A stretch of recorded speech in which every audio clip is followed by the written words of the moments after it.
Olá, sejam muito bem-vindos a mais um programa Universidade na Madrugada. Meu nome é Rafael Marinângelo, eu sou mestre e doutor pela PUC, professor universitário, advogado e costumo trabalhar em especial na área de licitações e compras públicas. E este será exatamente o tema o qual nós vamos tratar na aula de hoje. Nós vamos falar sobre compras públicas. É muito comum imaginarmos como é que toda a estrutura estatal, assim como as empresas que participam direto ou indiretamente dessa estrutura estatal, elas fazem para adquirir bens ou serviços. Só é possível ao Estado conseguir suprir as necessidades básicas dos cidadãos se ele providenciar, por exemplo, a construção de obras de infraestrutura, a aquisição de medicamentos, a aquisição de outros bens ou serviços que sejam necessários, não apenas para satisfazer aos interesses da população, mas também para tornar operacional a sua máquina de trabalho. Então, evidentemente que o Estado, quando tem lá uma secretaria, ou quando tem no gabinete da prefeitura, é preciso que haja papel, tinta de impressão, enfim, todas aquelas necessidades e comodidades que nós particulares também necessitamos. Agora, como se dá essa aquisição? Seria ela feita da mesma forma que nós, os particulares, fazemos? Então, é muito comum que nós nos dirigimos a um determinado estabelecimento comercial ou mesmo procuramos em alguma coisa num site de vendas e lá escolhemos o produto que queremos, fazemos isso de acordo com as nossas preferências pessoais, a nossa capacidade financeira, aquilo que melhor vai atender as nossas necessidades. Às vezes fazemos até por uma questão de preferência ou de amizade. Eu vou adquirir daquele fulano que eu conheço, eu tenho um bom relacionamento com ele e, portanto, vou fazê-lo. Vou dar preferência a ele para a aquisição de um ou outro bem. Com a administração não é assim e nós vamos ver por quê. Primeiro nós temos que entender como premissa básica que a aquisição de bens ou serviços constitui uma necessidade essencial de qualquer pessoa, seja ela física, jurídica, de direito público ou de direito privado. Muito bem, então é vital a aquisição de bens ou serviços para qualquer pessoa. Qual é a diferença de regime entre o setor privado e o setor público? Como vocês podem verificar por aí nos slides, a primeira coisa que nós temos que levar em consideração é que, para o poder público, vigora a ideia de soberania estatal, ou seja, o Estado é colocado numa posição de supremacia frente aos particulares. As relações que o Estado trava com os particulares são relações desiguais. E desiguais em que sentido? No sentido de que ao Estado é dado algumas prerrogativas, ou são dadas algumas prerrogativas para que ele possa contratar e ficar nesta posição de superioridade com relação ao contratado. A mesma coisa não ocorre com os particulares, em que o que vigora é a livre iniciativa e a igualdade entre as partes. Livre iniciativa porque o particular ele pode se enveredar para algum tipo de atividade querendo ou simplesmente não se enveredar para nenhum tipo de atividade se assim não o quiser.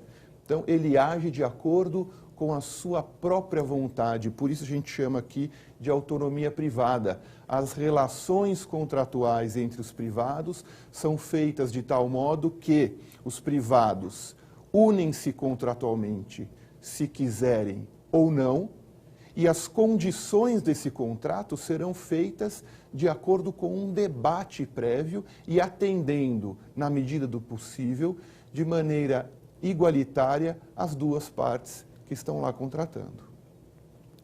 Já quando o poder público contrata, ele não estará lá na qualidade de igual ao contratado, ou seja, igual ao particular que ele vai contratar, e ele deve não atender aos seus desígnios. O administrador não vai atender aos seus desígnios, ele vai atender aos desígnios do interesse público, o que significa que ele vai contratar atendendo a finalidades que extrapolam a sua pessoa. Ele vai contratar se aquele determinado serviço ou bem, ele vai atuar no sentido de contribuir para a satisfação do interesse público. Muito bem. Como também nós dissemos, a liberdade de contratar entre os privados é muito ampla.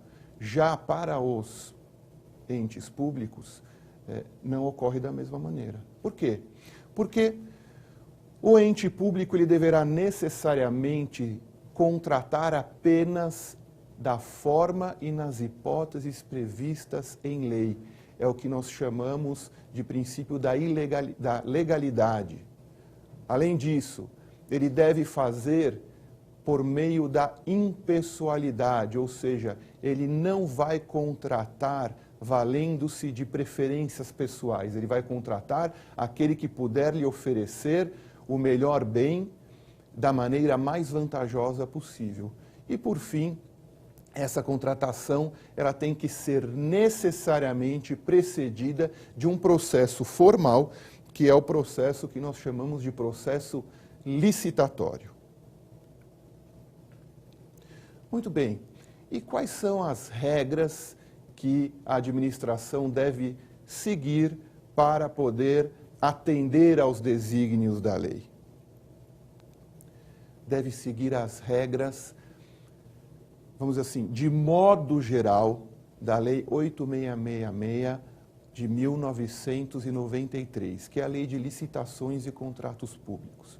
Nós vamos verificar também que, além da Lei 8666 de 93, existe a Lei 10.520 de 2011, que é a Lei do Pregão, que também é uma modalidade de licitação mais célere, e nós vamos verificar com calma ao longo dessa exposição.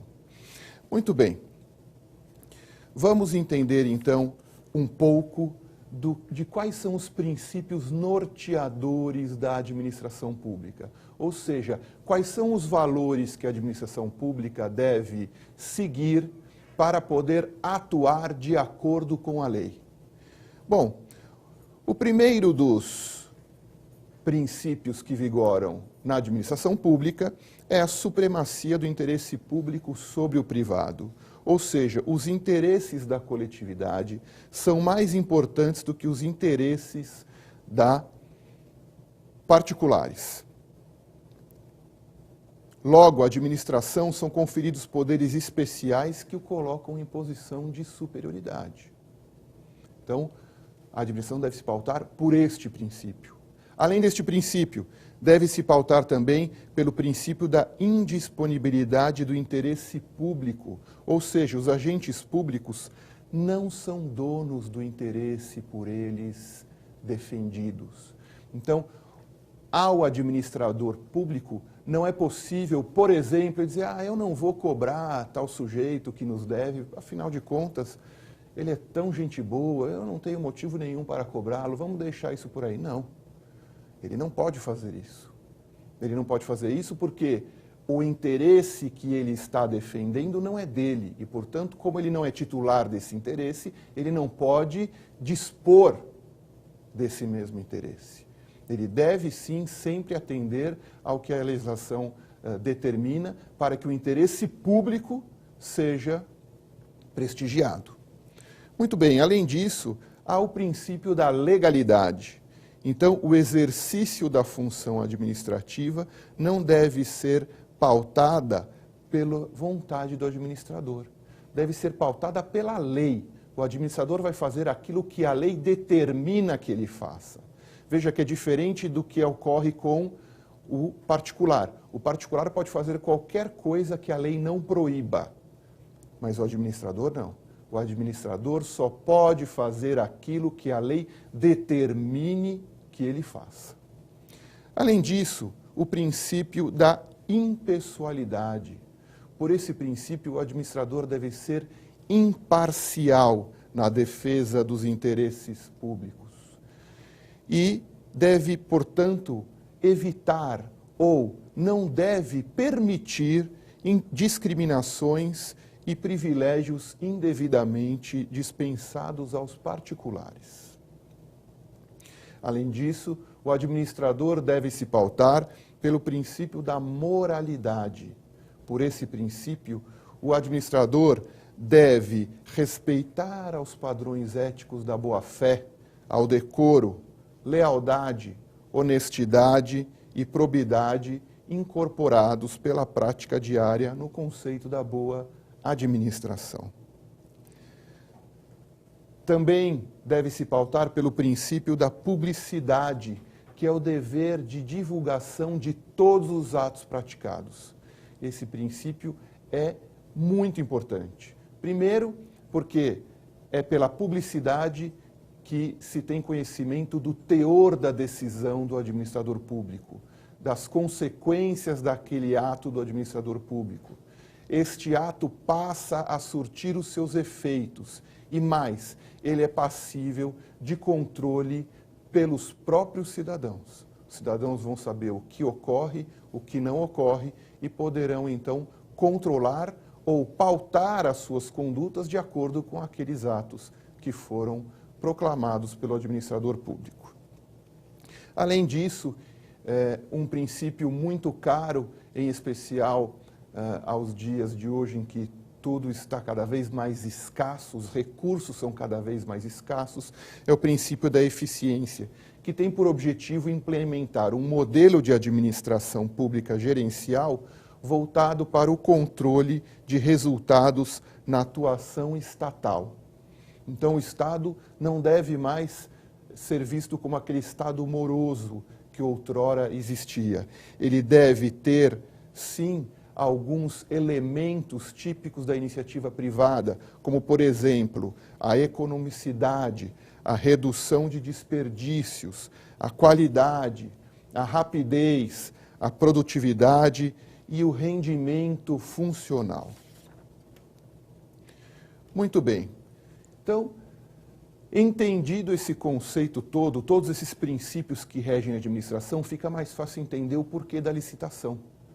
A licitação serve exatamente para se obter a contratação, atendido a esses princípios e mais alguns que o próprio processo licitatório exigem para que este processo alcance a finalidade para a qual ele foi criado. Muito bem. Então, qual é a finalidade da licitação? A licitação tem por finalidade buscar a melhor proposta, objetivando o maior ou o mais amplo campo de competitividade. Ou seja, ele vai fomentar uma disputa na qual haverá a maior competitividade possível para que ele obtenha a proposta mais vantajosa para ele. Certo? E como é que ele faz isso?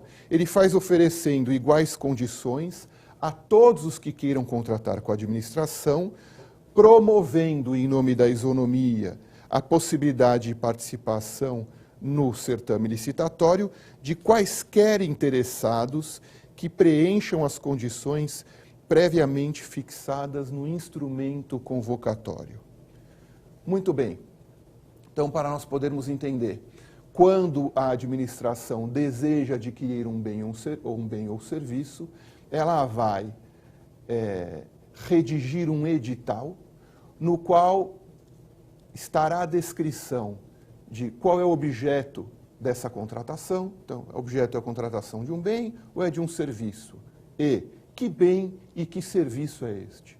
Além disso, vai dizer quais são as características deste bem ou serviço, ou seja, o que se pretende, ou qual é a qualidade, quais são os requisitos técnicos e quais são as condições de oferecimento daquele produto ou serviço, para que as empresas possam saber o que elas têm que oferecer e em que condições ela tem que oferecer.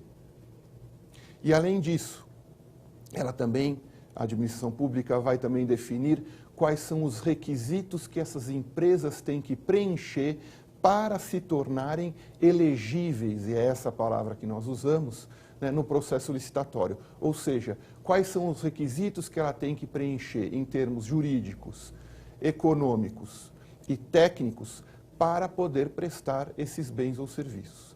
Nós vamos entender tudo isso ao longo da exposição. Vamos agora verificar, então, quais são os princípios que norteiam a licitação. O primeiro princípio é o da isonomia. Pelo princípio da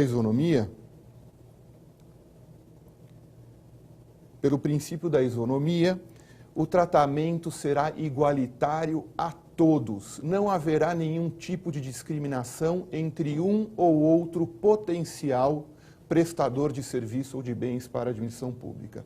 Todos terão igualdade de condições. É isso que diz o princípio da isonomia. Pelo princípio da competitividade, significa que a competitividade deverá ser o mais amplo possível. Ou seja, as condições exigidas pelo edital têm que ser apenas o suficiente para que tais empresas demonstrem estar aptas a oferecer aquele produto ou serviço. E quando eu digo que são apenas aqueles suficientes para demonstrar que as empresas estão aptas para oferecer aqueles bens ou serviço, significa que a administração não pode fazer exigências descabidas para restringir o rol de competidores. Não, ela tem que fazer exigências básicas, indispensáveis para que um universo sempre muito grande de competidores possam participar da licitação. Além disso, há um outro princípio, o princípio da vinculação ao instrumento convocatório. Isso significa que o edital é lei no processo licitatório. Vincula tanto a administração quanto as partes que forem participar do certame. Então, a administração não pode se desviar daquilo que o próprio edital contempla. Ela não pode mudar as regras do jogo no meio do caminho. Ela não pode exigir coisas diversas daquelas que o edital apregoa como sendo passíveis de serem exigidas. E, da mesma forma, o particular não pode pretender participar do certame em condições diversas daquelas que o edital apregoa.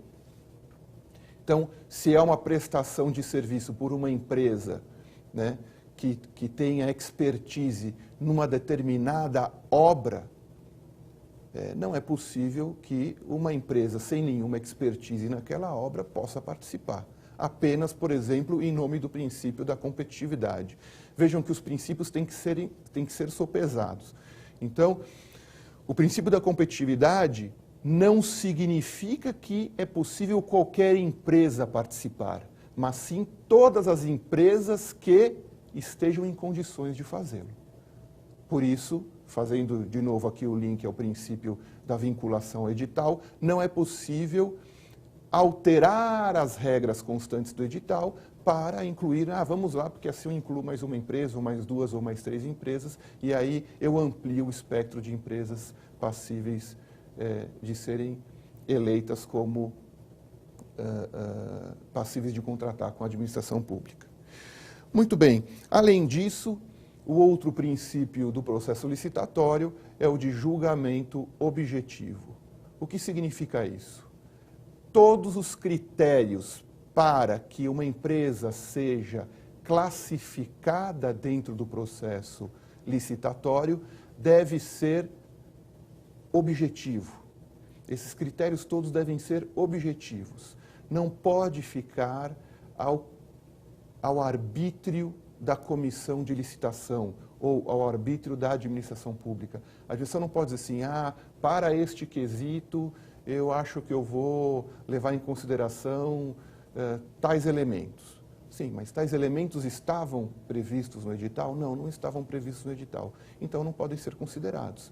Quais são os elementos que serão considerados? Tem que estar no edital.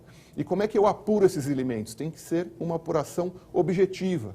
Normalmente, como é que isso ocorre? Mediante a apresentação de documentos que comprovem a execução de determinados serviços ou que comprovem, no caso da aquisição de bens, que aqueles bens atendem às normas de qualidade ou que eles detêm certas características que são essenciais para satisfazer aos interesses da administração e assim por diante.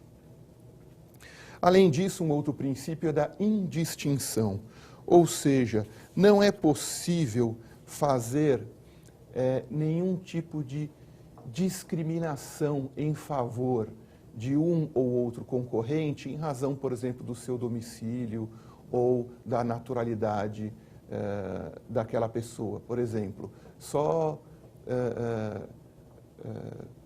quem for empresa nacional é que poderá participar e nacional se estiver residindo ou sediada no município de São Paulo. Claro que há algumas exceções, mas regra geral não pode haver esse tipo de distinção. O outro princípio que está relacionado à vinculabilidade do edital é da inalterabilidade. O edital não pode ser alterado.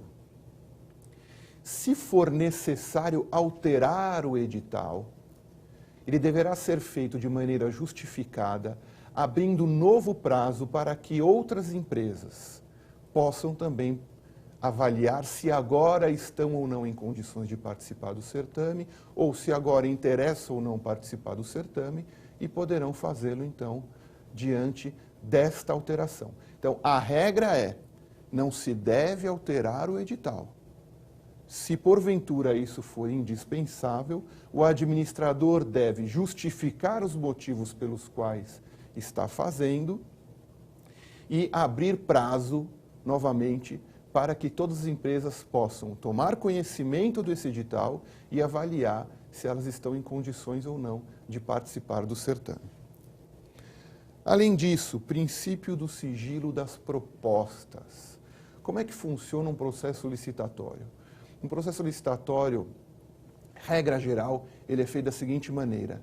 Todos aqueles que pretendem contratar com a administração pública vão apresentar o que se costuma denominar de envelopes. Então, serão os envelopes referentes à documentação e o envelope referente à proposta comercial. Então, este envelope, que não precisa ser necessariamente um envelope, mas tem que ser lá algum tipo de embrulho que seja lacrado e, portanto, que não possa ser devassado, ele conterá todos os documentos que demonstram que aquele sujeito atende aos requisitos econômicos, legais e financeiros para aquela proposta, e técnicos, melhor dizendo, para aquela proposta.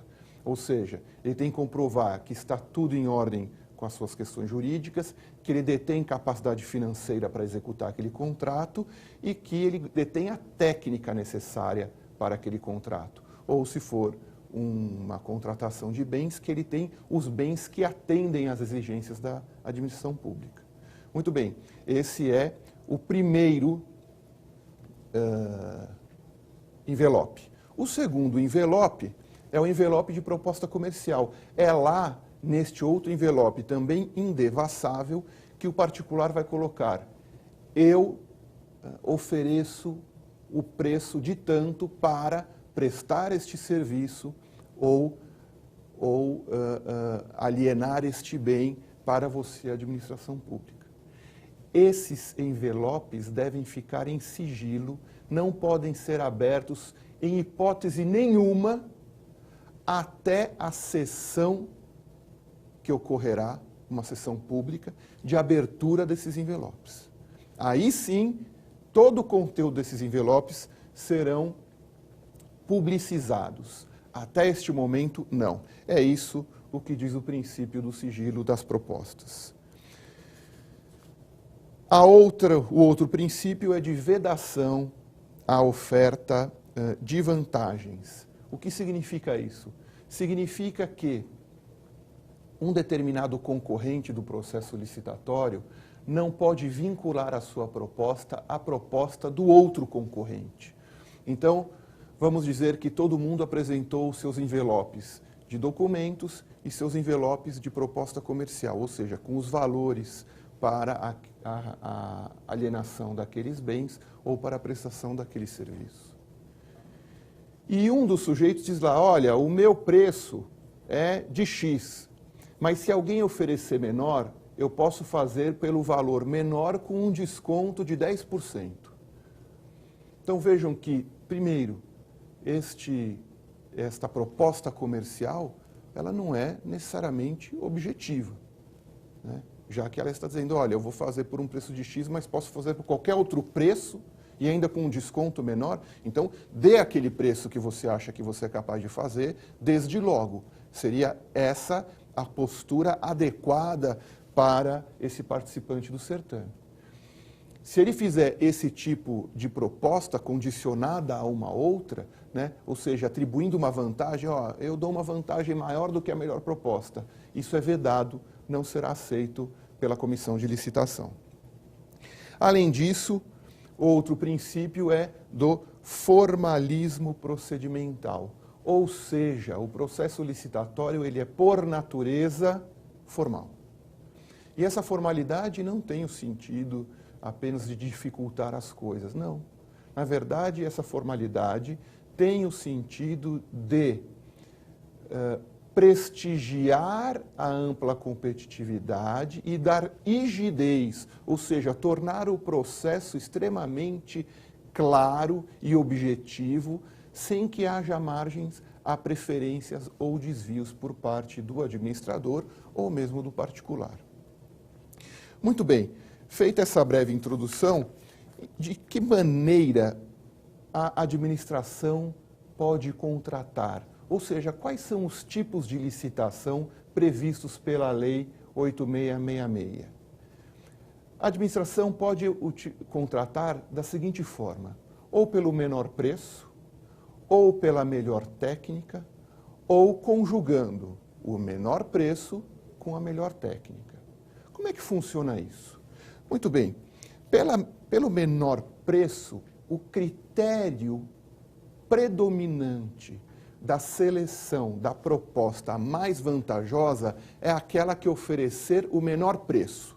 Então, todas as empresas ou pessoas que queiram contratar com a administração vão, num primeiro momento, comprovar que estão aptas para isso, apresentando documentação técnica, jurídica e econômica. Passada dessa fase, aqueles que atenderem a esses requisitos poderão apresentar a sua proposta comercial. Quem será o vencedor dessa licitação? Aquele que tiver a proposta com menor preço. Está claro? A outra forma de contratar com a administração é pela melhor técnica. Este tipo de licitação ele é empregado naquelas aquisições que envolvam trabalho intelectual. Então, quando houver um trabalho intelectual intenso a ser realizado no contrato por aquele que vai ser contratado pela administração pública, utiliza-se o critério da melhor técnica.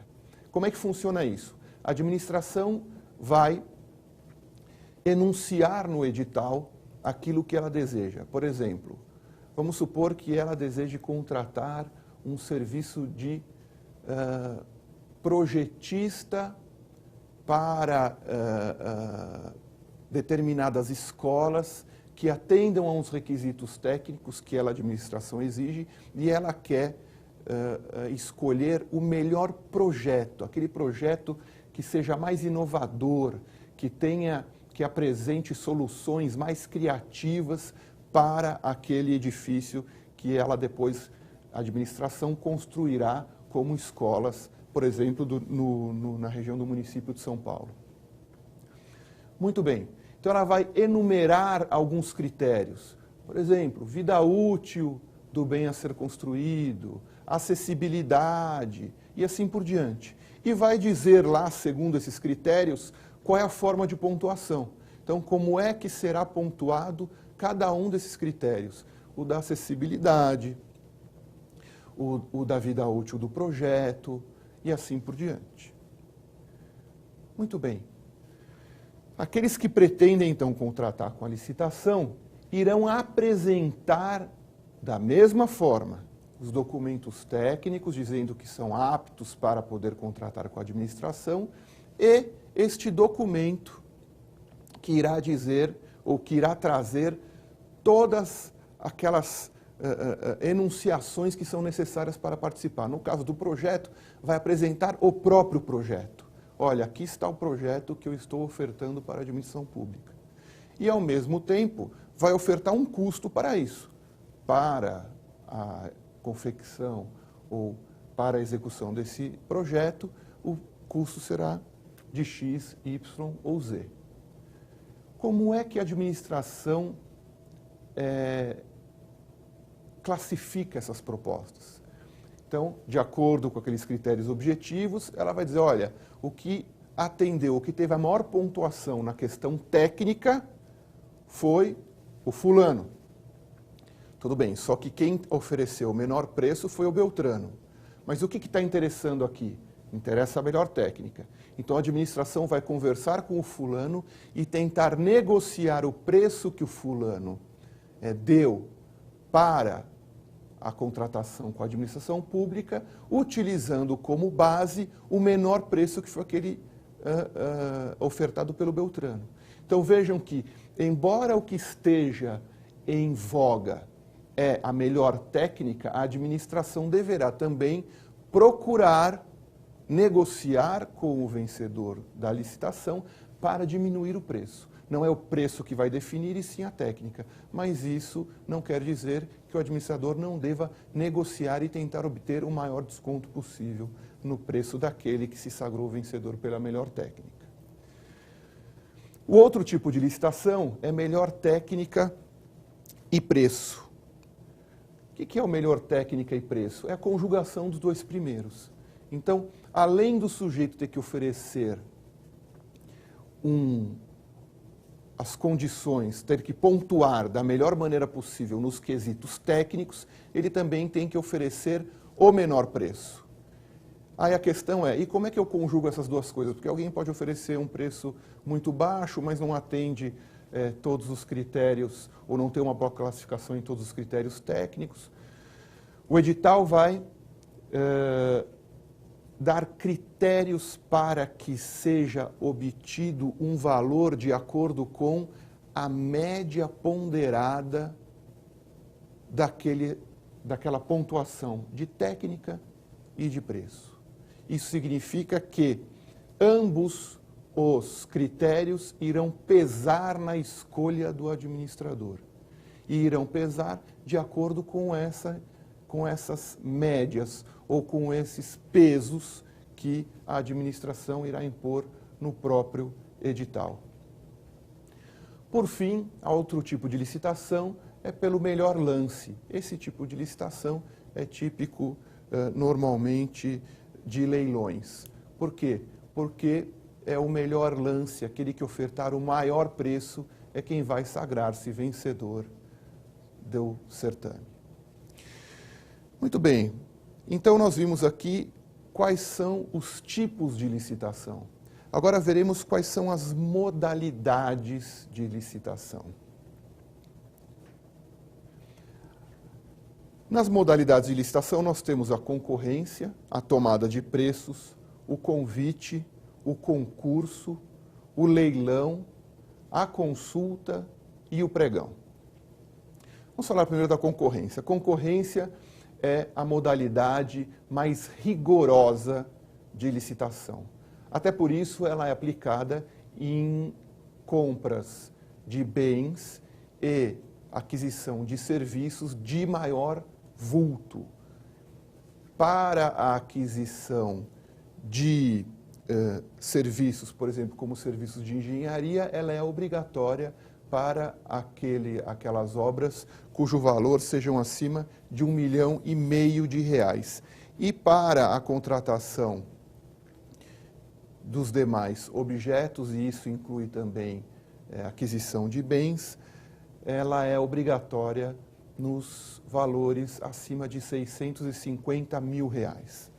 Muito bem, pela concorrência, o que nós temos é uma modalidade que é passível entre quaisquer interessados que na fase inicial de habilitação preliminar comprovem possuir os requisitos mínimos de qualificação exigidos no edital para a execução de seu objeto, bem como garantia de ampla publicidade.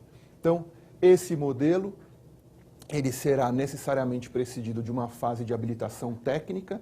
Então, os participantes irão apresentar aqueles documentos todos que comprovam que são aptos para oferecer o produto ou serviço. Esses documentos serão avaliados. Aqueles que não conseguirem atender aos requisitos exigidos pelo edital serão desclassificados. Os demais serão classificados e poderão, então, ter os seus envelopes de proposta comercial abertos e depois serão classificados de acordo com o valor da proposta, se essa modalidade concorrencial for do tipo menor preço. Pela tomada de preços, a modalidade ela é ligeiramente diferente. O que acontece? Na tomada de preços, apenas os interessados devidamente cadastrados ou que atendam às condições do edital até 3 dias antes da data do recebimento das propostas é que poderão participar. São utilizados em compras de produtos ou de serviços de valor não tão alto, né? Para obras em valor até R$1,5 milhão e para outros serviços até ou bens em valores até R$650 mil. Muito bem, aqui na tomada de preços, é preciso entender então que o sujeito tem que estar previamente cadastrado ou deverá atender aos requisitos até 3 dias antes da licitação. A outra modalidade, que é comumente empregada também para valores ainda menores do que aqueles de tomada de preço, é o convite. O convite, ele diverge das demais no seguinte sentido. Pelo convite, a administração vai convidar, por uma carta convite, vai convidar pessoas que estejam cadastradas ou não e que sejam pertinentes à área do ramo do bem ou do serviço que se pretende contratar e fará esse convite para um mínimo de 3 pessoas, pedindo para que elas participem desse processo licitatório. Então vejam que no convite, o convite não está a priori aberto a qualquer interessado. Não, o convite está aberto, primeiramente, àqueles que são convidados pela administração e cuja pertinência temática de sua atividade, cuja atividade, melhor dizendo, seja pertinente com o bem ou serviço que se pretende adquirir. Então, regra geral, o convite é feito quando os valores são menores, né? A aquisição dos bens ou dos serviços tem um valor menor do que nas modalidades anteriores. Há uma exceção que costuma ocorrer, que é a Petrobras, porque a Petrobras, embora algumas regras da Lei 8666 destinem-se a ela, ela tem um decreto próprio e nesse decreto permite que, independentemente do preço, ela faça contratações mediante o processo de convite. Outra modalidade é o concurso. Muito bem, na modalidade do concurso, ela é aberta também a quaisquer interessados, mas serve para a escolha de trabalhos técnicos, científicos ou artísticos, mediante a instituição de prêmio ou remuneração aos vencedores, conforme os critérios adotados no edital. Então vejam que no concurso haverá um incentivo à competitividade daquelas pessoas para que elas apresentem trabalhos científicos, trabalhos artísticos, trabalhos técnicos e mediante a contrapartida de um prêmio ou de uma remuneração, se houver a sua qualificação como vencedora daquele processo licitatório. A outra modalidade é a modalidade de leilão, que dirige-se exclusivamente à venda de bens inservíveis à administração ou aqueles que foram penhorados ou mesmo confiscados em virtude de um processo criminal. Então, esses bens estarão lá à disposição da administração e a administração, para vendê-los, o fará mediante um processo licitatório denominado leilão, que se caracteriza basicamente por atribuir o bem àquele que oferecer o maior lance. Além disso, há a modalidade de consulta. Essa modalidade ela é muito específica, ela é reservada apenas à Agência Nacional de Telecomunicações, a Anatel, e essa consulta ela é feita de acordo com regramentos que a própria Anatel irá descrever ou delinear quando quiser contratar com algum particular. A outra modalidade é a modalidade de pregão. A modalidade de pregão, ela destina-se à contratação de bens e serviços comuns. O que são bens ou serviços comuns? São aqueles que, independentemente do valor, contêm padrões de desempenho e qualidade passíveis de serem objetivamente definidos no edital por meio de especificações usuais de mercado. O que significa isso? Significa que são bens que são facilmente adquiridos, que não necessitam de nenhum critério especial. No jargão popular, costuma-se dizer são bens de prateleira, ou seja, aqueles que você vai e adquire com muita facilidade. O Decreto 3.555 de 2000, ele estabeleceu para a União um rol taxativo desses bens e serviços, e que eu vou enunciar para vocês aqui alguns desses bens ou serviços, para vocês entenderem o que significa bens ou serviços comum. Então, bens comuns, segundo esse decreto, podem ser, por exemplo, água mineral, material de limpeza, uniforme, gás, combustível, copos plásticos. Isso são bens comuns, bens adquiridos em prateleira, como se costuma dizer.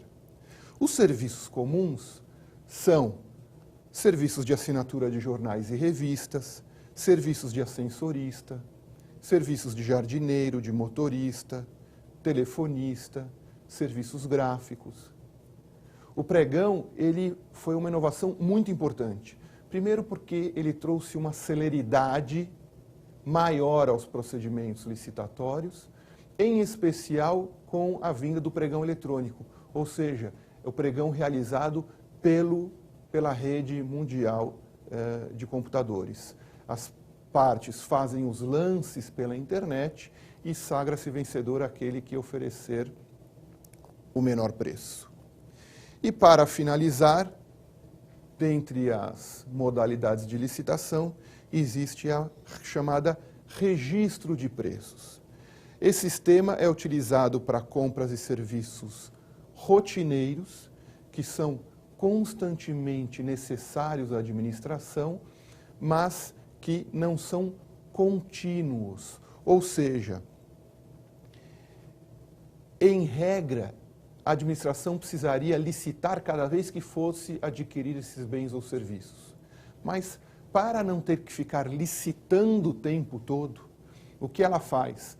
Ela faz a ata de registro de preços, ela abre um processo licitatório no qual as partes apresentam o seu registro de preços para o fornecimento de determinados bens ou de determinados serviços. Assim, toda vez que a administração precisar, ela já sabe lá quem ofereceu o melhor preço e quem pode atender, então, aquela demanda. E é isso que ela fará. Quando for necessário, ela simplesmente vai lá e chama aquele fornecedor para que ele ofereça o bem ou serviço naquelas condições comerciais que foram pactuadas. Tá? Isso traz celeridade e também economia para a administração pública. Essa ata de registro de preços, no entanto, ela tem validade de no máximo 1 ano, ela não pode extrapolar esse prazo. Decorrido esse prazo, é preciso fazer uma nova licitação para que sejam ofertados novos preços.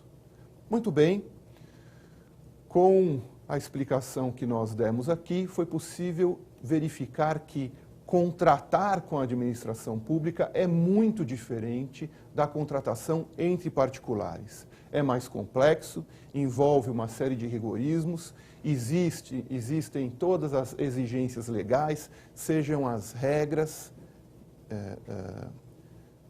de licitação, sejam os princípios que vigem no processo licitatório e na administração pública, que tornam tudo mais complexo.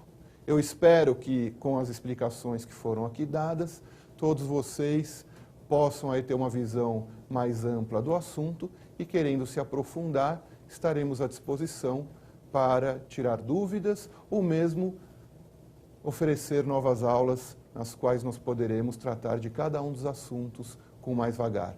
Muito obrigado e um abraço a todos.